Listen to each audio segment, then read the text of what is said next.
नमस्ते, प्रणाम। कैसे हो दोस्तों? फिलहाल मैं आशा करता हूँ कि आप लोग अच्छे होंगे। आप लोगों की दुआ से मैं भी ठीक हूँ। दोस्तों, मैं आप लोगों को आज की कहानी बता दूँ। आज ये भदोही ज़िला।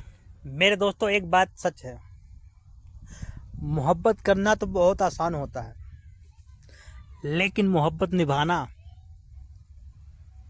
सबके बस की बात नहीं है यार। कोई कोई इंसान है कि मोहब्बत की कीमत करता है, बाकी लोग तो मोहब्बत को यूं ही बदनाम करके चले जाते हैं। बदनाम तो एक ही दो लोग करते हैं, लेकिन नाम पूरे आशिकों का आ जाता है। मैं यही कहना चाहता हूँ पूरे आशिकों से, जितने हैं अपने, केवल भारतवासियों को, जितने आशिक हैं सब आशिकों से यही कहना चाहता हूँ, मेरे भाई, किसी के साथ खिलवाड़ मत करना। चाहे बॉयफ्रेंड हो या गर्लफ्रेंड हो, दोनों लोगों से मैं यही कहना चाहता हूँ, किसी की ज़िंदगी के साथ खिलवाड़ मत करना। क्योंकि जीने का हक सबको है, प्यार करने का हक सबको है, लेकिन सब कोई किसी के साथ नाजायज़ काम ना करे। नाजायज़ का मतलब ये कि कोई किसी को बीच रास्ते में छोड़ ना दे, किसी के साथ धोखाधड़ी ना हो। क्योंकि ये धोखाधड़ी से इंसान टूट सा जाता है। अगर जिस इंसान को धोखा मिलता है ना, उसके दिल पे क्या गुजरती है उससे पूछो। समझ लो वो जीते जी मर जाता है। मेरे भाई, प्यार करो तो सोच समझ के करो। अगर निभाने का दम हो तभी करो, नहीं तो मौज मस्ती वाला प्यार है तो भाई उसको हल्के में ही रहने देना। दिलो जान से चाहत मत पैदा कर देना उसके अंदर। नहीं, एक तरफ से मोहब्बत, एक तरफ से खिलवाड़, वो उसकी ज़िंदगी हो जाएगी बर्बाद। तो हमारा कहने का मतलब यही है मेरे भाई, हकीकत बात ये है कि ये सब मोहब्बत के साथ कभी खिलवाड़ मत करना। क्योंकि इसमें ज़िंदगी किसी की भी बर्बाद हो सकती है। लड़का हो या लड़की हो, या किसी के घर वाले के साथ भी मोहब्बत करना बेकार है। क्योंकि जब तक वो दूसरे की है तब तक तो अच्छी लगेगी, बहुत आनंद आएगा। लेकिन अगर वहीं खुद के ऊपर, यानी खुद बन जाएगी ना, खुद की बीवी ना, तो वहीं सिर दर्द बन जाएगी मेरे भाई। इस वजह से सबसे पहली बात कि शादीशुदा से तो दूर ही रहे तो अच्छी बात है। क्योंकि वो दूसरे की है जब तक, तब तक तुम्हें अच्छा लगेगा। वहीं जब तुम्हारे ऊपर, यानी तुम्हारे घर पे ही रहने लगेगी ना, वहीं 1 महीने 2 महीने 2-4 महीने बाद वहीं सिर दर्द बन जाएगी। वहीं जो कहते थे कि मैं तुम्हारे बगैर नहीं जी सकता, तुम बहुत खूबसूरत हो ना, सारा खूबसूरती गायब हो जाएगी मेरे भाई 2-4 महीने में ही। तो वहीं सिर दर्द बन जाएगी। तो हमारा तो कहना यही है मेरे भाई कि सबसे पहली बात कि शादीशुदा से मोहब्बत ना करो। मोहब्बत करो तो उसको अपनाने की कोशिश ना करो। मोहब्बत को मोहब्बत तक ही रहने दो। हमारी बात अगर अच्छी लगी हो, अगर सच्ची लगी हो, तो मेरे भाई दिल पे मत लेना। लेकिन ये अगर कोई साथ खिलवाड़ या कोई मजाक कर रहा हो ना, तो वो सुधर जाए भाई, मैं ये कहना चाहता हूँ। ये एक समझाने के लिए एक फार्मूला बताया हूँ। अगर जो भाई गलत रास्ते पे है वो सुधर जाए तो अच्छी बात है।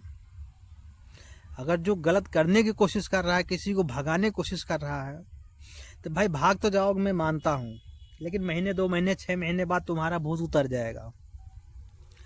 फिर कहाँ जाओगे? फिर आना पड़ेगा उसी जगह पे। मेरे भाई, किसी की घर बर्बाद मत करना। क्योंकि आज ऐसे ही हुआ है, आज की कहानी ऐसे ही हुआ है। एक भदोही ज़िले के अंदर कम से कम 5 साल बाद किसी से इंस्टाग्राम से प्यार किया है, वो सीमा नाम की एक लड़की। वो औरत समझ लो 5 साल के बाद किसी और से मोहब्बत कर बैठी इंस्टाग्राम से। इंस्टाग्राम से मोहब्बत करने के बाद में क्या हुआ उसके साथ, उसका प्रेमी चोरी चोरी चुपके चुपके कुछ दिन मिला, उसके बाद 1 साल तक ऐसे ये लोग रहे। उसके बाद में ये लोग भागने का प्लान बना लिए, और ये लोग भागने का प्लान बना लिए इसकी वजह से घर में उसके जितने जेवर थे वो लेके भाग गए। 1 लाख रुपए नगद लेके भाग गए। दोनों के दोनों भाग गए राजकोट, गुजरात के अंदर। यहाँ से भाग गए वो लोग। 2-4 महीने 6 महीने रहे। उसके बाद वो घर छोड़ के वहाँ से ये लोग आपस में, यानी जब एक ही साथ रहने लगे दोनों लोग ना, ये लोगों का अचानक तू में होने लगा आपस में। जब आपस में कहा सुनी होने लगा तब ये सिर दर्द, यानी एक दूसरे के सिर दर्द बन गए। तब सीमा कहने लगी हम नहीं जानते थे कि ऐसा करोगे, वैसा करोगी, ऐसे करोगे, तो तुमसे अच्छा तुम्हारा पति ही था। अब ये भी देखो, उसके बाद में फिर जब ये लोग वापसी आए तो अगले दिन, ये आज का दिन यानी 29 तारीख का दिन है। 29 तारीख यानी 29 अप्रैल का दिन है ये 2026 वाले में। 29 अप्रैल वाले के दिन सुबह की बात है। अब ये जाके फ़ोन वाले टावर पे चढ़ गई। फ़ोन वाले टावर पे चढ़ जाने के बाद डिमांड करने लगी कि हम अपने घर वाले के, अपने पति के घर में रहना चाहती हूँ। अब भाई उसका भूत उतर गया। अब आके टावर पे खड़ी होकर डिमांड करके पब्लिक को इकट्ठा कर लिया। पुलिस, दरोगा, जो भी एसओ, भदोही जिला के जितने सब वो थे, सब के सब आ गए। एसपी, डीएसपी, सब के सब लोग। अब बताओ, इतने लोगों को बीच में ये डिमांड रख रही है कि मैं अपने पति के साथ रहना चाहता हूँ। अब बताओ, ये अपने पति के साथ रहने लायक है? पहले आप ही लोग बताओ।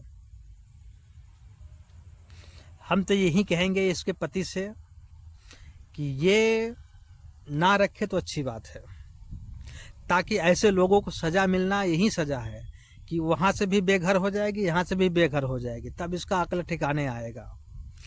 ऐसे क्या होगा अगर वो रख लेगा, तो ऐसे में क्या होगा, और लोग भी यही हाल कर सकते हैं। अगर नहीं रखेगा तो ये क्लियर है कि फिर ये सोच और लोगों के अंदर आगे नहीं बढ़ेगा। क्योंकि ये चीज़ अपनाने से अगर मना कर देगा ना वो भाई, सीमा को अपनाने से मना कर देगा, तो ये सज़ा है कि उसके लिए सज़ा बन जाएगी। या तो जाके खुदकुशी करेगी या तो कहीं जाके रहेगी, लेकिन अब उस घर में इसको रहने न दिया जाए तो अच्छी बात है। और ये हमारी कहानी है, ये हम जानते हैं जो हकीकत बात है, लेकिन आप लोगों का राय इसमें क्या है मेरे दोस्तों, ये बताना। मोहब्बत करना गलत नहीं है, लेकिन मोहब्बत में भाग के जाना और किसी घर बर्बाद करना ये गलत है। तो ठीक है दोस्तों, ये स्टोरी कैसा लगा? अगर अच्छा लगा हो तो हमारे इस चैनल को सब्सक्राइब करिएगा। हर दिन एक नई स्टोरी मिलेगी दोस्तों आप लोगों को।